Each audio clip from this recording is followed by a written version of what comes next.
Heaven is my father, and earth is my mother, and even such a small creature as I finds an intimate place in their midst. All people are my brothers and sisters, and all things are my companions. Let that sink in for a moment. Not just humans as your family, but all things. Every tree, every river, every mountain, every living creature. Your companions in existence. This isn't poetry. This isn't religious mysticism. This is philosophy. Rigorous, systematic, metaphysical philosophy. And it comes from an 11th century Chinese thinker named Zhang Zai, who most people in the West have never heard of. Here's what's remarkable about that quote. Zhang Zai didn't arrive at this radical vision of universal interconnection through meditation or divine revelation. He got there through cold, hard philosophical reasoning about the nature of reality itself. He asked a simple question: what is everything made of? And followed the logic wherever it led. And where it led him was to one of the most beautiful and consequential ethical visions in human history. We're going to trace that journey today. We're going to see how Zhang Zai took one fundamental concept, QE, and built an entire cosmology, an entire metaphysics, and ultimately an entire ethics on top of it. And here's what blows my mind about this. His argument actually works. The logic holds. If you accept his premises about the nature of reality, the ethical conclusions genuinely follow. This is philosophy at its best, taking the biggest possible questions about existence and showing how they connect to the most intimate questions about how we should live. Zhang Zai didn't just theorize about the cosmos from an armchair, he was trying to solve a real problem. In a fractured world with competing schools of thought, with social hierarchies and divisions everywhere, how do we ground a universal ethics? How do we justify treating all beings with moral consideration? His answer? We're all literally made of the same stuff. And I mean literally. Not metaphorically. Not symbolically. Actually, genuinely, physically, the same substance in different configurations. So buckle up. We're about to meet one of the most original metaphysical minds in human history, a thinker who synthesized Confucianism, Buddhism, and Daoism into something entirely new, a philosopher who made energy itself the foundation of existence, and a sage whose ideas would shape Chinese thought for the next 1,000 years. The question we're chasing today is this: how do you get from everything is key to all people are my brothers and sisters? How does metaphysics become ethics? Let's find out. Zhang Zai was born in 1020 CE in Hengkou, Shanxi province, not exactly the center of the intellectual universe at the time. And here's the thing, his story could have gone completely differently. As a young man, Zhang Zai wasn't interested in philosophy at all. He was captivated by military strategy and statecraft. He wanted to be a man of action, not contemplation. He studied military texts. He thought about governance, about power, about how to defend the realm.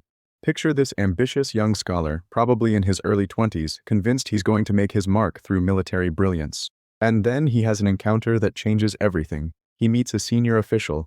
The sources don't even tell us the man's name, which is kind of perfect, isn't it? This anonymous government bureaucrat looks at young Zhang Zai and basically says, "You're wasting your talents. You want to understand strategy, you want to understand governance, then you need to understand the Confucian classics. That's where the real wisdom is." Now you might think, okay, so he switched from military studies to Confucian philosophy. Big deal. But here's where Zhang Zai's intellectual journey gets fascinating. And here's where we see the kind of mind we're dealing with. He doesn't just accept this advice and become a dutiful Confucian scholar. No, Zhang Zai goes on what we might call a philosophical road trip. He dives deep into Buddhism. He studies Taoist texts intensively. He's not window shopping. He's genuinely trying to understand these traditions from the inside. He's asking, what do these systems offer that Confucianism doesn't? What have they figured out? And this is crucial for understanding what makes Zhang Zai special. He didn't study Buddhism and Taoism to reject them. He studied them to learn from them. He was looking for truth wherever it could be found. This is intellectual courage of the highest order, being willing to seriously engage with traditions that many of his Confucian colleagues dismissed out of hand. But then, and this is the pivotal moment, he comes back to Confucianism, not because he gave up on his search, not because some authority told him to. He returns to Confucianism because he's found a way to synthesize everything he's learned. He's going to take the Confucian ethical framework, infuse it with Buddhist and Taoist insights about the nature of reality, and create something entirely new. Think about what this means. Zhang Zai is living proof that genuine philosophical progress often comes from synthesis, not from staying in your lane. He's showing us that you can be deeply rooted in one tradition while being genuinely enriched by others. This isn't relativism. He's not saying all traditions are equally true. He's doing the hard work of integration, of seeing what each tradition gets right and building something more comprehensive. There's actually a beautiful irony here. Zhang Zai goes searching through Buddhism and Daoism for answers, and what does he ultimately conclude? That the Confucian classics, especially the I Ching, the classic of changes, contain the key to understanding reality, but he only recognizes this because of his journey through other traditions. Sometimes you have to leave home to understand what was there all along. By the time Zhang Zai settles into his mature philosophical work, he's not just a Confucian scholar. He's a thinker who's absorbed the Buddhist concern with the nature of consciousness and illusion. He's internalized the Taoist fascination with natural processes and transformation. And he's bringing all of this to bear on the Confucian project of creating a just, harmonious society grounded in moral cultivation. This is why Zhang Zai becomes one of the founding figures of Neo-Confucianism, that great Song dynasty revival and transformation of Confucian thought. He's not just preserving tradition. He's revolutionizing it from within. He's asking, what would Confucianism look like if it could match Buddhism and Daoism in metaphysical sophistication? What if we could ground Confucian ethics in a complete cosmology? And here's what gets me excited about studying Zhang Zai. His answers to these questions are genuinely original. This isn't just commentary on ancient texts. This is systematic philosophy at the highest level. He's building a complete metaphysical system from the ground up. So when we turn to his actual philosophical doctrines in a moment, remember this: we're not looking at someone who stumbled into these ideas. We're looking at a thinker who earned them through years of intensive study across multiple traditions. Zhang Zai's philosophy has the depth it does because the man himself went deep into texts, into competing worldviews, into the fundamental questions about reality that keep philosophers up at night. The soldier became a sage. But more than that, the sage became an architect. He was about to build one of the most elegant and comprehensive philosophical systems in Chinese history. And it all starts with one concept, one substance, one answer to the question, what is reality made of? That answer is key, and we need to talk about what Zhang Zai does with it. Alright, so Zhang Zai comes back to Confucianism after his intellectual journey, and he starts lecturing on the I Ching, the classic of changes. Now, most people know the I Ching as that ancient Chinese divination text with the hexagrams and the cryptic pronouncements about crossing rivers and meeting great people. And yeah, it is that. But Zhang Zai sees something else in it, something revolutionary. He reads the I Ching as a cosmological text, a text about how reality itself works. And at the heart of his reading is this concept: qi. Now, we need to talk about what qi actually is, because this is where Western translations often fail us.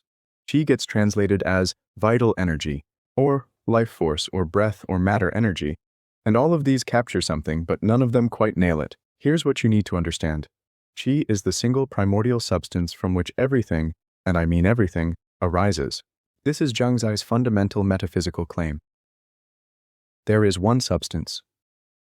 Not two, not many. One. Qi.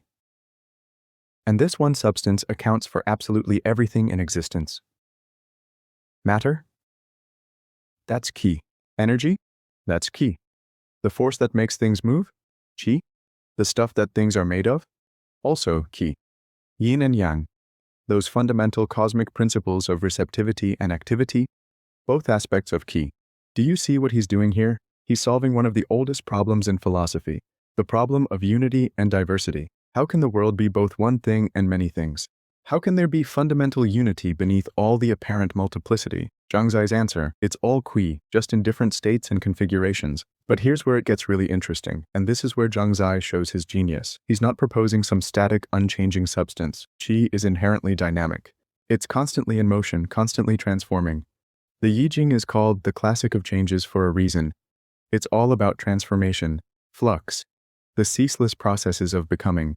And Zhang Zai takes that seriously. So qi isn't like the atoms of ancient Greek philosophy, these tiny, unchanging bits that combine and recombine. Qi is more like, imagine if energy and matter weren't two different things, but two states of the same thing. Actually, you don't have to imagine it. That's basically what Einstein's E equals mc squared tells us, right?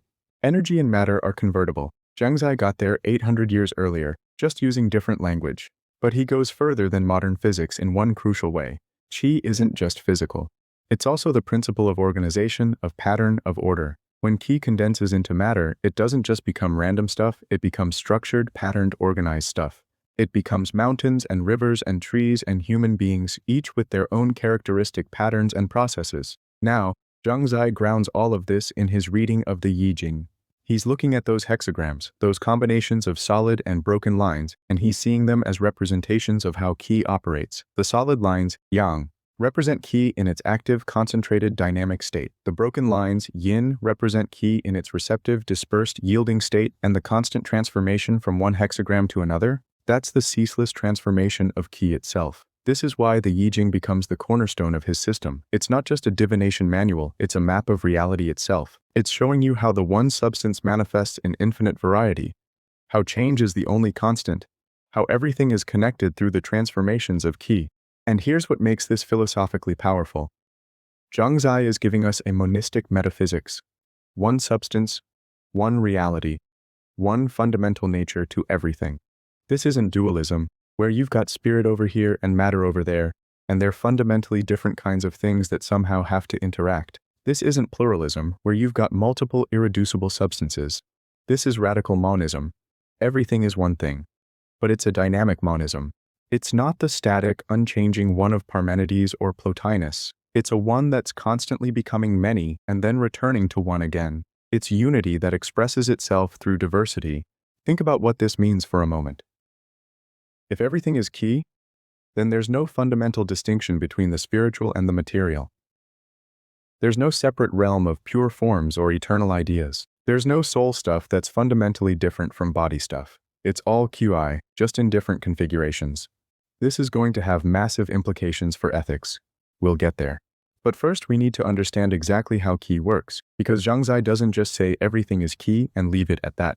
He gives us a detailed account of Qi's different states and transformations, and that's where things get really fascinating. Let's break down exactly how Qi operates according to Zhang Zai, because this is where his system gets both beautifully elegant and genuinely weird. He identifies 4 key aspects or states of Qi, and understanding these is crucial for grasping his entire philosophy. First, invisible and dispersed. In its most rarefied, scattered state, Qi is imperceptible. It's there, it's everywhere, actually, but you can't see it, you can't touch it, you can't directly detect it with your ordinary senses. Think of it like the air around you right now. You can't see it, but it's absolutely there, filling every space, making sound possible, making breath possible, making life possible. But Zhang Zai is saying something even more radical than that. This dispersed Qi isn't just air, it's the substrate of reality itself. It's what fills the apparent emptiness of space. It's what makes transformation possible. It's the invisible medium through which all change occurs. Now here's where it gets philosophically interesting. This invisible Qi isn't nothing. It's not void, it's not absence, it's not mere emptiness. It's the most fundamental level of reality. It's just that in this state it's too subtle, too scattered for our senses to grasp. It's real, it's there, it's active, but it's imperceptible. Second, condensed into matter. When Qi concentrates and coalesces, when it condenses, it gives rise to the tangible material world. Every stone, every river, every tree, every living being, your own body right now, all of this is condensed Qi. Think of it like water vapor condensing into droplets. The vapor was always there, always real, but when it condenses, suddenly you can see it, touch it, interact with it. Same substance, different state. That's what's happening with Qi. When it condenses, it becomes the material world we experience. But here's the crucial insight. Material things aren't fundamentally different from the invisible Qi they arise from. They're the same substance in a different configuration. A rock isn't made of rock stuff that's fundamentally different from the Qi that fills space. The rock is Qi, just Qi in a particularly dense, stable, condensed form. And this means, and Zhang Zai is very clear about this, that material things aren't permanent. They can't be because they're just temporary condensations of Qi. Eventually, that rock will break down, erode, dissolve back into dispersed Qi. Your body, my body, same thing. We're temporary condensations of Qi that will eventually disperse again. Now, before you think this sounds depressing, hold on. Because Zhang Zai isn't saying things are unreal or illusionary, he's not a Buddhist idealist. Material things are absolutely real, they're just not permanently real. They're real as processes, as temporary configurations, as moments in the endless transformation of Qi. Third, the great ultimate. Taiji.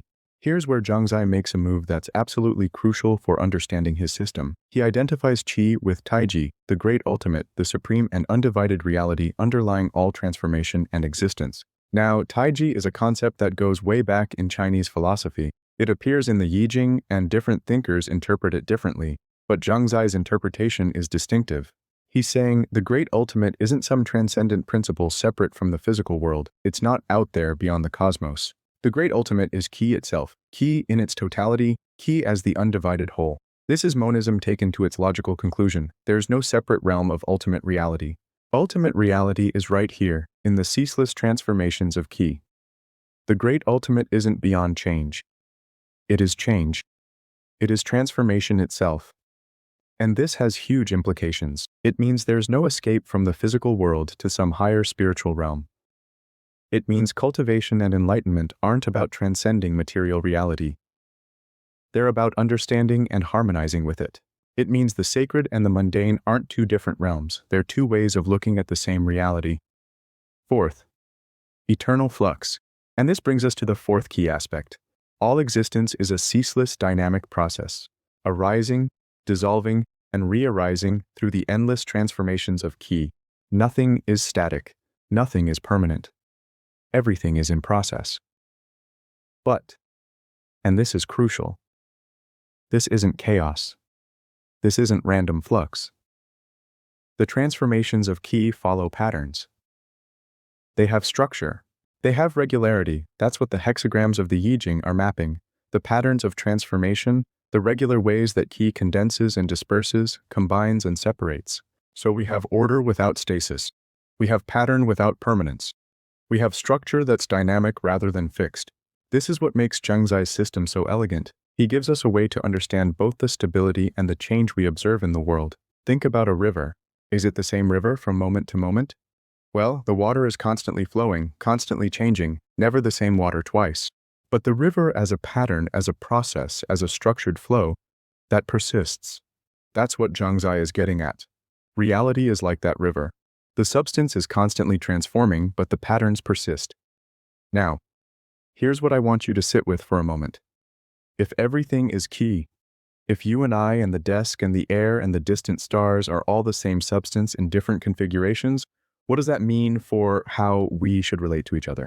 To other beings? To the natural world? Zhang Zai is about to answer that question. And his answer is going to be one of the most beautiful and radical ethical visions in the history of philosophy. Because if everything is qi, if we're all literally made of the same stuff, if we're all temporary condensations of the same fundamental reality, then the boundaries between us aren't as solid as they seem. We're not separate entities that happen to coexist. We're interconnected processes arising from the same source, and that changes everything about ethics. That changes everything about how we should live. But before we get to the ethics, we need to address something that might be bothering you. You might be thinking, wait, if everything is just qi in different states, how do we explain the difference between a rock and a person? How do we explain consciousness? How do we explain moral capacity? Zhang Zai has answers to these questions, and they're going to involve a crucial distinction he makes between two types of nature. But first, let's see what he does with this qi-based metaphysics when he turns to ethics, because that's where the real magic happens. All right. Now we get to the heart of the matter. We get to see what Zhang Zai does with this qi-based metaphysics when he turns to the question of how we should live. And what he produces is the Western Inscription, probably the most famous piece of writing in all of Zhang Zai's corpus.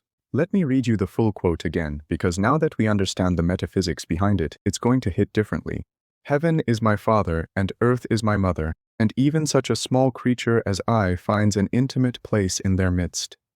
All people are my brothers and sisters, and all things are my companions. Do you see what just happened there? This isn't just beautiful poetry. This isn't just inspiring rhetoric. This is a logical conclusion drawn from the metaphysics we just explored. And Zhang Zai is very deliberate about making that connection explicit. Here's the argument. If everything is qi, if you and I and all beings are temporary condensations of the same fundamental substance, then we're not separate, independent entities. We're more like waves in the same ocean. Different patterns, different configurations, but fundamentally made of the same stuff, arising from the same source. Heaven and earth. In Chinese cosmology, these represent the yang and yin aspects of qi, the active and receptive principles. They're like our cosmic parents. They're not separate from us. They're what we arise from. We're literally their children in a metaphysical sense. We're condensations of the same qi that constitutes the entire cosmos. And if that's true, if we're all children of the same cosmic parents, then what are we to each other? Brothers and sisters. Not metaphorically. Not in some vague spiritual sense. Actually, genuinely, metaphysically interconnected as family. But Zhang Zai doesn't stop with humans. All things are my companions. Not just people. All things. Animals, plants, mountains, rivers. Everything that exists is a companion in existence because everything is a manifestation of the same qi. Now, let's be clear about what Zhang Zai is and isn't saying here. He's not saying that rocks have the same moral status as humans. He's not saying there are no meaningful differences between a tree and a person. What he's saying is that there's a fundamental kinship, a deep interconnection that extends to all of existence, and that interconnection creates moral obligations. Here's what makes this philosophically powerful. Zhang Zai has grounded universal ethics in the nature of reality itself. This isn't you should be nice to people because God said so, or you should care about others because it'll make you happy, or you should be moral because society functions better that way. Those might all be true, but they're contingent reasons. Zhang Zai is giving us a necessary reason, a reason that flows directly from what reality fundamentally is. If everything is qi, then harming others is, in a very real sense, harming yourself. Not because of karma or divine punishment, but because the boundaries between self and other aren't as solid as we think. We're interconnected processes, not isolated substances. Let me put this in comparative perspective for a second, because it helps illuminate what's unique about Zhang Zai's approach. Buddhist ethics emphasizes universal compassion. You should care for all sentient beings because they all suffer, and you should want to alleviate suffering. Beautiful, powerful, but it's grounded in the recognition of suffering, not in metaphysics per se. Christian ethics, at least in some versions, emphasizes universal love. Love your neighbor as yourself because all humans are made in God's image. Again, powerful, but it's grounded in divine command and special creation. Zhang Zai's ethics is grounded in the structure of reality itself. You should treat all beings with moral consideration because you are literally, physically, metaphysically connected to them through qi. This is naturalistic ethics in the deepest sense. Ethics that flows from understanding nature correctly. And here's what I find remarkable. This actually works as an argument. If you accept Zhang Zai's metaphysics, if you accept that everything is qi, then the ethical conclusions genuinely follow. You can't consistently believe that all things are manifestations of the same fundamental substance and then treat other beings as completely separate, as mere instruments for your use. Now the practical question, what does this actually demand of us? What are the concrete implications of this universal kinship? Zhang Zai is clear about this. It demands what he calls forming one body with all things. It means recognizing that your flourishing and the flourishing of others aren't separate goals that might conflict. They're interconnected. It means cultivating a form of consciousness where you feel the suffering of others as your own suffering, where you feel the joy of others as your own joy. But is in Daoism right? And this is important. Zhang Zai isn't naive about this. He knows this is difficult. He knows we have particular attachments, special obligations to family and community. He's not saying you should treat a stranger exactly the same way you treat your own child. What he's saying is that even the stranger, even the distant person, even the animal, even the tree, they're all part of the same cosmic family. And that creates obligations, even if they're not identical to the obligations you have to your immediate family.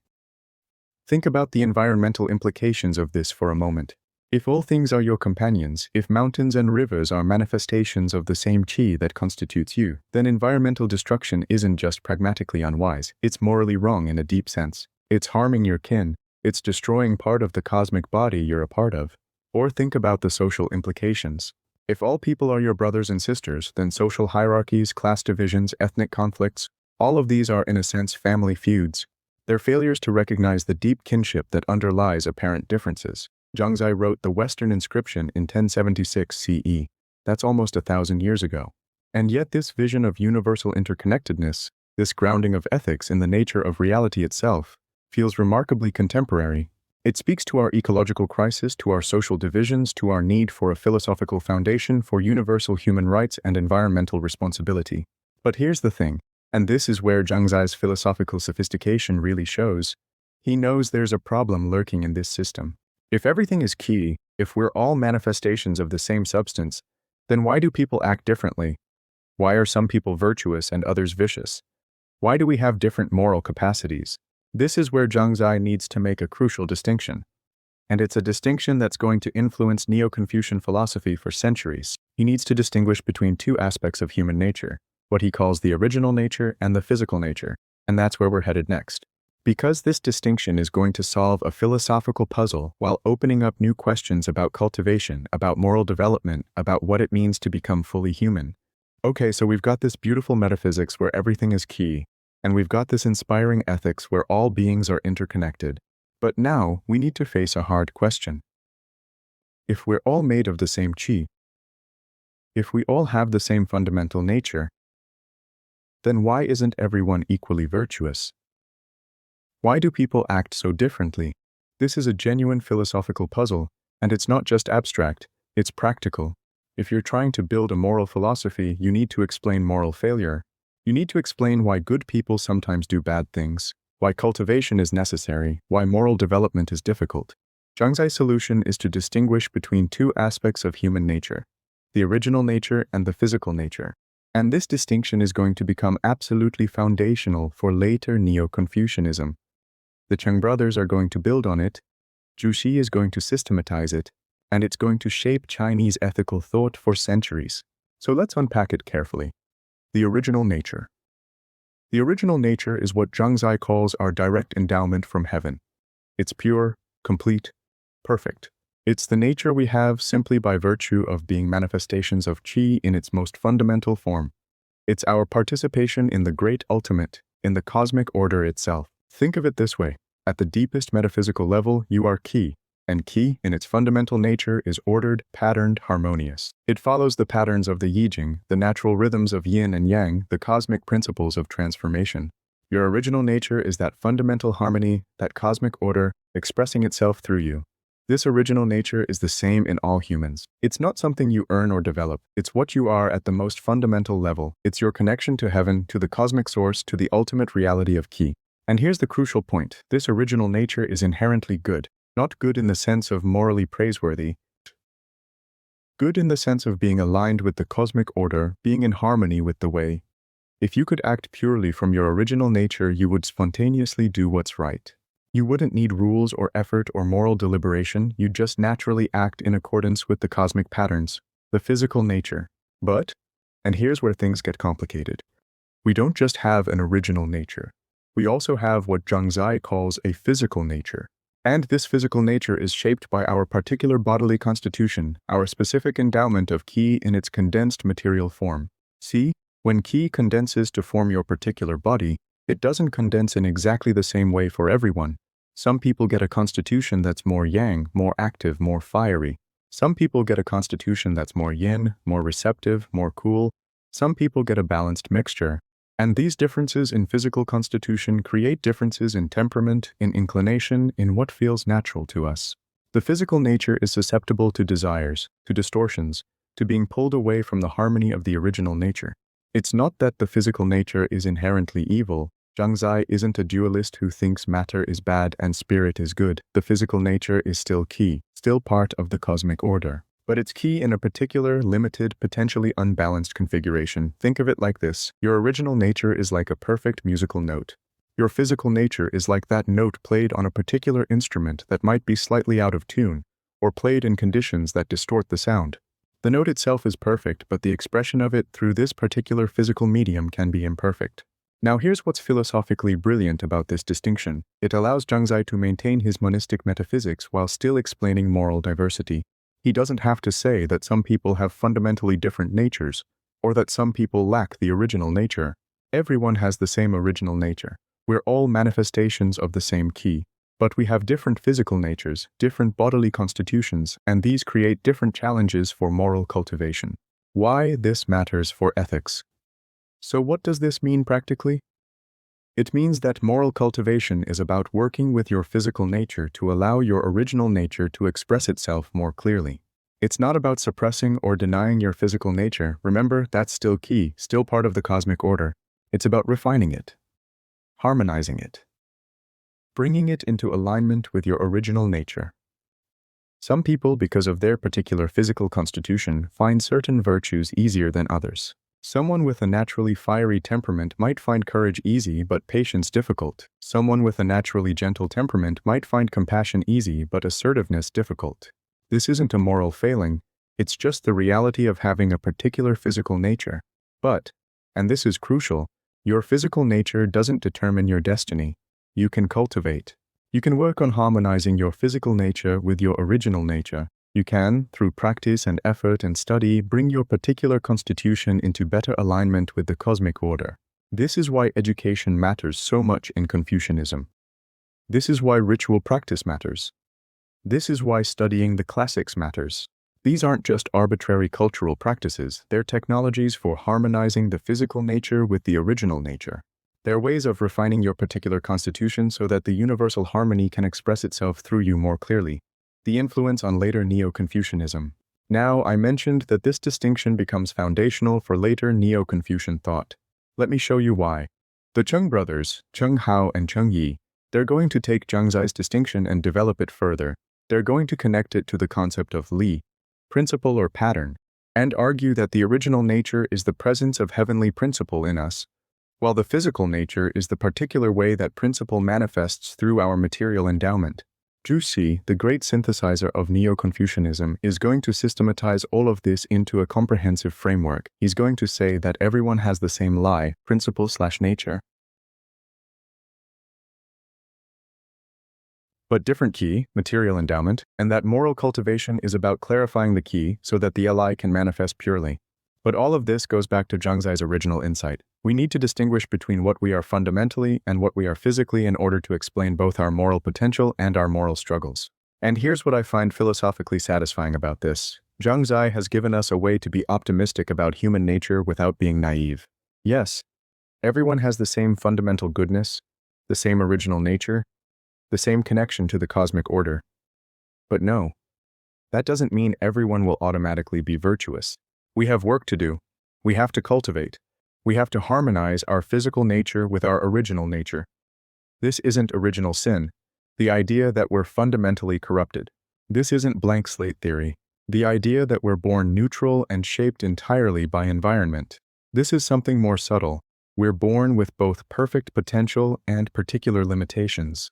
We're manifestations of cosmic harmony that are also shaped by our specific material constitution.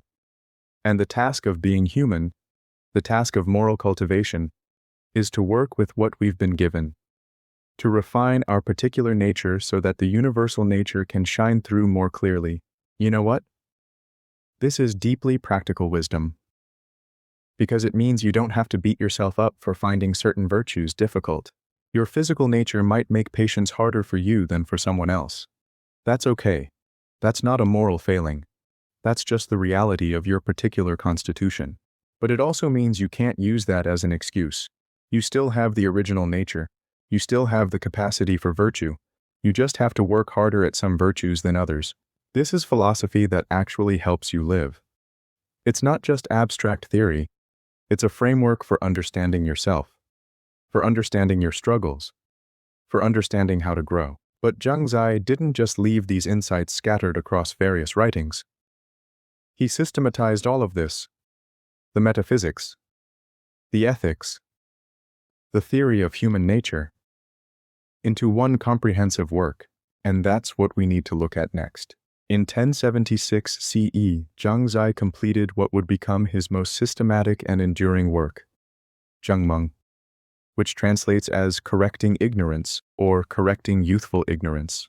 And can we just appreciate that title for a moment? Correcting ignorance. That's either remarkably humble or remarkably bold, depending on how you read it. Is Zhang Zai saying, I was ignorant and now I'm correcting my own mistakes? Or is he saying, everyone else is ignorant and I'm here to correct them? Honestly, knowing what we know about his intellectual journey, that years-long search through Buddhism and Daoism before returning to Confucianism, I think it's probably both. He's correcting his own earlier confusions while also offering corrections to the philosophical landscape of his time. But here's what matters. Zhengmeng is Zhang Zai's attempt to present a complete, unified vision of reality. This isn't a collection of scattered insights or occasional essays. This is systematic philosophy. This is Zhang Zai saying, here's how everything fits together. Here's the comprehensive picture. The work covers everything we've been discussing: the nature of qi, the relationship between heaven and earth, the structure of human nature, the foundations of ethics, the principles of moral cultivation. But it does so in an integrated way, showing how each piece connects to and supports every other piece. Think about what he's doing here. He's taking the Confucian ethical project, the concern with creating virtuous individuals and a harmonious society, and he's giving it a complete metaphysical foundation. He's saying, you can't understand ethics without understanding cosmology. You can't understand how to live without understanding what reality fundamentally is. This is philosophy at its most ambitious. Zhang Zai isn't content to just talk about moral cultivation in isolation. He's not content to just describe the nature of qi without connecting it to how we should live. He wants to show how it all hangs together, how metaphysics grounds ethics, how cosmology informs anthropology, how understanding the universe helps us understand ourselves. And here's something fascinating: the famous Western inscription that we discussed earlier, that beautiful statement about all people being brothers and sisters and all things being companions, that was originally just the opening chapter of Zhengmeng. It wasn't written as a standalone piece. It was Zhang Zai's way of introducing his entire philosophical system. Think about what that means. Zhang Zai starts his systematic treatise with ethics, not with abstract metaphysics, not with technical arguments about the nature of qi, with the practical, lived reality of universal kinship. He leads with the why it matters before diving into the how it works. That's pedagogically brilliant. He's hooking you with the ethical vision first, making you care about the implications, and then showing you the metaphysical machinery that makes that vision rationally justified. It's the opposite of how a lot of philosophy works, where you wade through hundreds of pages of abstract theory before getting to any practical application. But once you're hooked by that opening vision, Zhang Zai takes you deep. He walks you through the nature of qi in its dispersed and condensed states. He explains the relationship between the great ultimate and the myriad things. He develops his theory of the two natures. He discusses the principles of moral cultivation. He addresses competing philosophical views, Buddhist and Taoist positions that he thinks are mistaken or incomplete. The work is dense, it's challenging. Zhang Zai doesn't dumb anything down. But it's also remarkably coherent. You can see how each section builds on what came before, how the arguments connect, how the whole system holds together. Now, here's the tragedy. We don't have all of it. Parts of Zhengmeng have been lost over the centuries. We have the core sections, the major arguments, the essential framework. But there were apparently sections on specific topics, detailed discussions of particular classics, extended arguments against Buddhist positions, that are gone. This is one of the heartbreaks of studying ancient philosophy. We're working with fragments, with what survived fires and wars and the simple entropy of time. We can see the architecture of Zhang Zai's system, but some of the rooms are missing. Still, what we have is extraordinary. Zhengmeng became one of the foundational texts of Neo-Confucianism. Later thinkers studied it, commented on it, argued with it, built on it. When Zhu Xi compiled his anthology of Neo-Confucian writings in the 12th century, Zhang Zai's work was right there alongside the Cheng brothers and Zhou Dunyi. And here's what I find remarkable. Zhang Zai wrote Zhengmeng knowing it would be controversial. He was making bold metaphysical claims. He was challenging Buddhist positions that were popular among intellectuals. He was revising traditional Confucian interpretations. This wasn't safe, conventional scholarship. This was a philosopher putting his neck out saying, here's what I think is true, and here's why everyone else is wrong. That takes intellectual courage, and it takes confidence in your arguments. Zhang Zai believed he had figured something out. Something about the nature of reality that could ground Confucian ethics in a way that could stand up to Buddhist metaphysics and Taoist naturalism. And he was willing to put that vision out there systematically and comprehensively for others to engage with. The title, Correcting Ignorance, makes more sense now, doesn't it? Zhang Zai is saying, we've been ignorant about the true nature of reality. We've been confused about how metaphysics and ethics connect. We've been missing the unified vision that makes sense of everything. Let me correct that. Bold? Absolutely. But here's the thing. It worked. His corrections stuck.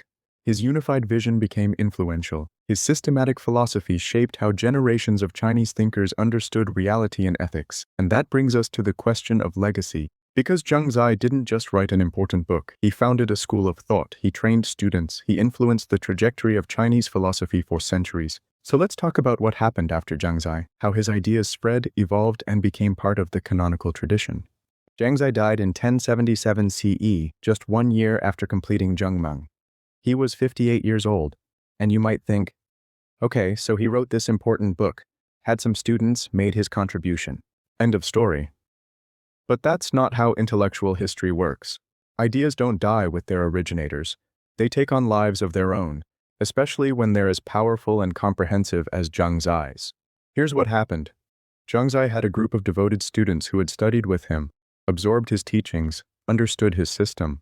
But after his death, these students didn't form their own separate school called the Zhang Zai tradition, or the Hengku school, Hengku being where he taught.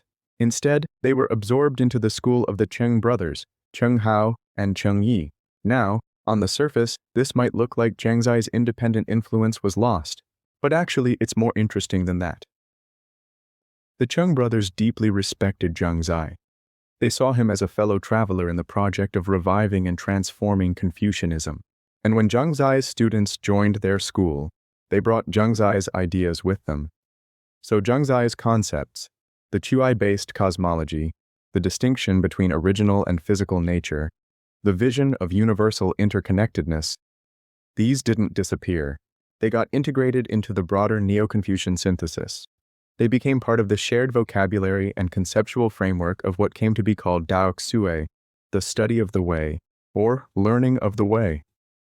And here's where Zhang Zai's influence becomes really clear. When Zhu Xi, the great 12th century synthesizer of Neo-Confucianism, compiled his anthology of Song Dynasty masters, he included 4 main figures as the founders of the tradition. There was Zhou Dunyi, who developed the diagram of the Great Ultimate. There were the Cheng brothers, Cheng Hao and Cheng Yi, who developed the concept of Li, principle. And there was Zhang Zai. Zhu Xi explicitly honored Zhang Zai as one of the founding masters of Neo-Confucianism. Not as a minor figure, not as an interesting side note, as one of the 4 pillars of the entire tradition. That's canonical status. That's being recognized as essential to the whole project.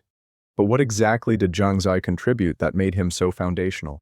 Why couldn't later Neo-Confucians just ignore his work and build on the Cheng brothers alone? Here's why. Zhang Zai gave Neo-Confucianism its materialist grounding. The Cheng brothers and Zhu Xi would develop sophisticated theories about Li, principle or pattern, about the abstract, formal, organizational aspect of reality. But they needed an account of Qi, of the material, energetic, substantive aspect of reality, and Zhang Zai had already worked that out. When Zhu Xi talks about how Li and Qi relate, how principle and material force work together to constitute reality, he's building on Zhang Zai's foundation. When he discusses how the same Li can manifest differently through different endowments of Qi, he's elaborating Zhang Zai's distinction between original and physical nature. Zhang Zai made it possible for Neo-Confucianism to be both idealistic and naturalistic at the same time, to care about transcendent principles while also taking the material world seriously. To ground ethics in something beyond human convention while still maintaining that reality is fundamentally natural, not supernatural. And here's something else. Zhang Zai's vision of universal interconnectedness, that Western inscription, idea that all things form one body, this became a kind of ethical touchstone for Neo-Confucianism. Later thinkers would return to it again and again as the ultimate expression of what moral cultivation should achieve. Wang Yangming, the great 16th century Neo-Confucian who disagreed with Zhu Xi about almost everything, still revered the Western inscription. He saw it as capturing something essential about the goal of moral development. This expansion of consciousness where you genuinely feel yourself to be one with all things. So Zhang Zai's influence wasn't just historical. Here's a guy who contributed to the early development of Neo-Confucianism. His influence was ongoing. His ideas kept shaping how later thinkers understood the project of Confucian philosophy. Now, let's be honest about something. We lost a lot. Many of Zhang Zai's writings didn't survive. We have Zhengmeng, we have the Western inscription, we have some recorded sayings and letters, but there was apparently much more. Detailed commentaries on the classics, extensive discussions of specific philosophical problems, responses to critics, What would we understand differently if we had all of that? What nuances are we missing? What arguments did he make that we'll never know about? It's frustrating. It's like trying to understand someone's philosophy from their greatest hits album when you know there were deep cuts that didn't make it onto the compilation. But here's what's remarkable. Even with the incomplete record, even with the lost works, Zhang Zai's core vision survived. And not just survived, thrived. It became part of the foundation of one of the most influential philosophical movements in Chinese history. The study of the way, Daoism, shaped Chinese intellectual life for centuries. It influenced Korean and Japanese philosophy. It provided the conceptual framework for how educated people in East Asia understood reality, ethics, human nature, and social order. And Zhang Zai was there at the beginning, helping to define what questions mattered and what kinds of answers were philosophically satisfying. Think about what that means. A philosopher working in the 11th century China in a relatively obscure location develops a comprehensive metaphysical system. And that system becomes so influential that 1,000 years later we're still studying it, still finding insights in it, still seeing how it shaped an entire tradition. That's not just historical importance, that's philosophical power. That's what happens when you get something deeply right about reality and ethics. When your ideas have the kind of coherence and explanatory power that makes them useful for generations of thinkers trying to understand the world. Zhang Zai gave Neo-Confucianism its materialist foundation. He gave it a naturalistic cosmology that could compete with Buddhism and Daoism. He gave it a vision of universal ethics grounded in the nature of reality itself. And he did all of this while remaining deeply committed to the Confucian project of moral cultivation and social harmony. That's legacy. That's what it means to be a founder of a tradition. Not just to have good ideas, but to have ideas that others can build on, that open up new possibilities, that change how people think about fundamental questions. And here's the beautiful thing. Zhang Zai's ideas are still doing that. Contemporary scholars are still finding new insights in his qi-based cosmology. Environmental philosophers are drawing on his vision of universal interconnectedness. Comparative philosophers are using his work to bridge Eastern and Western metaphysics. The conversation Zhang Zai started in 11th century China, it's still going. And that's the ultimate measure of philosophical significance. So we've journeyed through Zhang Zai's life, his metaphysics, his ethics, his systematic philosophy, and his historical influence. Now let's step back and ask the big question. Why does this still matter? Why should anyone in the 21st century care about an 11th century Chinese philosopher's theory of qi? Let me give you 3 reasons. 3 ways Zhang Zai's thought continues to be philosophically vital, practically relevant, and intellectually provocative. First, a metaphysical foundation for Neo-Confucianism. Zhang Zai gave Neo-Confucianism something it desperately needed, a comprehensive account of what reality is made of. This wasn't just academic navel-gazing. This was philosophical necessity. Here's the context. Buddhism had sophisticated metaphysics. It could explain consciousness, illusion, suffering, liberation, all grounded in a complete cosmology. Daoism had naturalistic philosophy that took the physical world seriously, that understood change and transformation. Confucianism had brilliant ethical and political philosophy, but it was vulnerable to the charge that it was all just social convention, all just human construction with no grounding in the nature of reality itself. Zhang Zai fixed that. He showed how you could have a naturalistic, monistic metaphysics that still supported robust ethics. He showed how you could take the material world seriously, not as illusion, not as something to transcend, while still maintaining that there are objective moral truths grounded in the structure of reality. And here's why this still matters. We face the same challenge today. We live in a naturalistic age. Most educated people don't believe in supernatural realms or divine command. But we still need ethics. We still need some way to ground moral claims in something more than personal preference or cultural convention. Zhang Zai offers a model.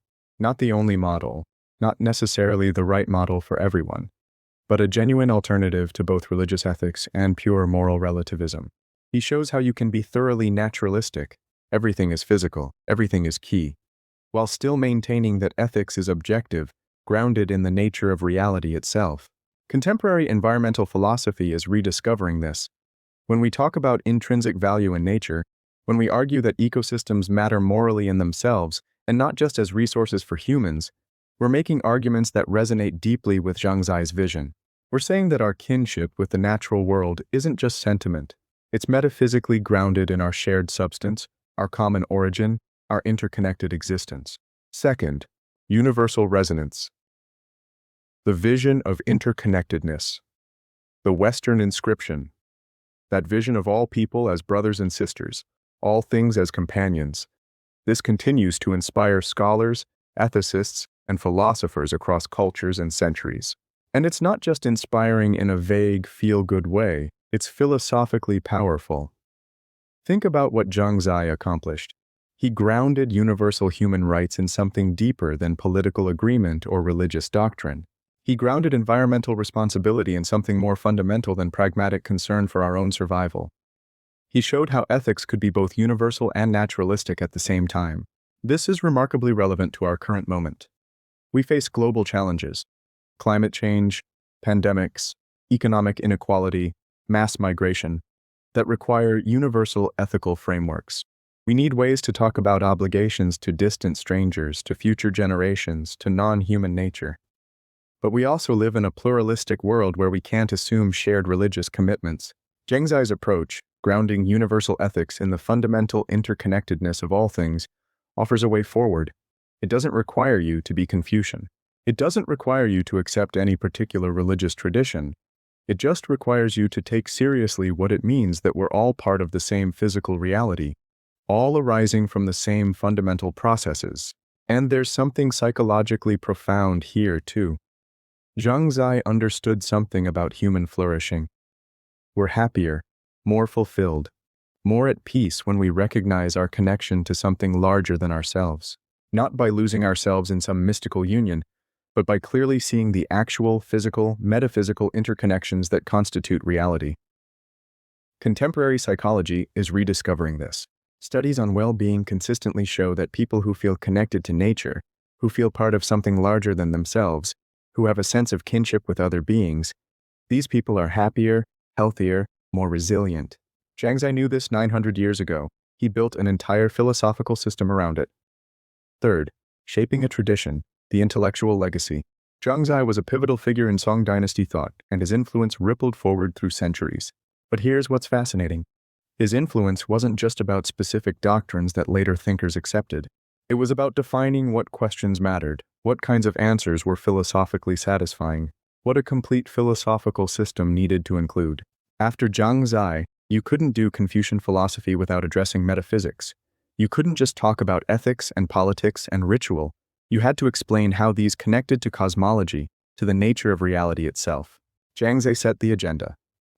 And this shaped not just Chinese philosophy, but Korean and Japanese philosophy too. When Neo-Confucianism spread throughout East Asia, it carried Zhang Zai's insights with it. His qi-based cosmology, his theory of the two natures, his vision of universal interconnectedness, these became part of the shared intellectual vocabulary of an entire civilization. But here's what I find most exciting about Zhang Zai's legacy. He's still generative. Contemporary philosophers are still finding new insights in his work, still discovering connections to modern physics, modern ecology, modern ethics that Zhang Zai couldn't have anticipated, but that his framework can accommodate. His monistic materialism resonates with contemporary physics, the idea that everything is energy in different configurations, that matter and energy are convertible, that the universe is fundamentally dynamic rather than static. Obviously, Zhang Zai didn't know about quantum mechanics or relativity, but his basic insight, one substance, endless transformations, isn't contradicted by modern science. It's remarkably compatible with it. His environmental ethics resonates with contemporary ecology, the idea that ecosystems are interconnected wholes, that disrupting one part affects the entire system, that humans aren't separate from nature but embedded in it. Zhang Zai's vision of all things forming one body is basically what ecology tells us, just in different language. His theory of the two natures resonates with contemporary psychology. The idea that we have both universal human capacities and individual temperamental differences, that moral development involves working with our particular constitution rather than fighting against it, that self-knowledge is essential for cultivation. So Zhang Zai's enduring impact isn't just historical. It's not just, here's an important figure in the development of Chinese philosophy. It's ongoing. His ideas are still alive, still productive, still helping us think through contemporary problems. And here's my final thought about why Zhang Zai matters. He showed that philosophy can be both rigorously systematic and deeply humane. He didn't sacrifice logical coherence for emotional appeal, and he didn't sacrifice ethical vision for metaphysical precision. He did both. He built a complete system that holds together intellectually, while also speaking to how we should live, how we should treat each other, how we should relate to the world. That's what great philosophy does. It doesn't just solve abstract puzzles, though Zhang Zai did that. It doesn't just inspire, though Zhang Zai did that too. It changes how you see reality. And when you see reality differently, you live differently. If you really understand Zhang Zai, if you genuinely grasp that all things are key, that all beings are interconnected, that you're a temporary configuration of the same substance that constitutes everything else, you can't go back to seeing the world the way you did before. You can't unsee the connections. You can't unfeel the kinship. And that's transformative. That's philosophy that matters. That's why, 900 years after his death, we're still studying Zhang Zai. Not out of historical curiosity, but because he got something right about reality that we still need to understand. He showed us how metaphysics becomes ethics, how understanding what everything is made of changes how we treat each other, how recognizing our place in the cosmos transforms how we live in it. Heaven is my father and earth is my mother, and even such a small creature as I finds an intimate place in their midst. All people are my brothers and sisters, and all things are my companions. That's not just beautiful. That's true, and Zhang Zai showed us why.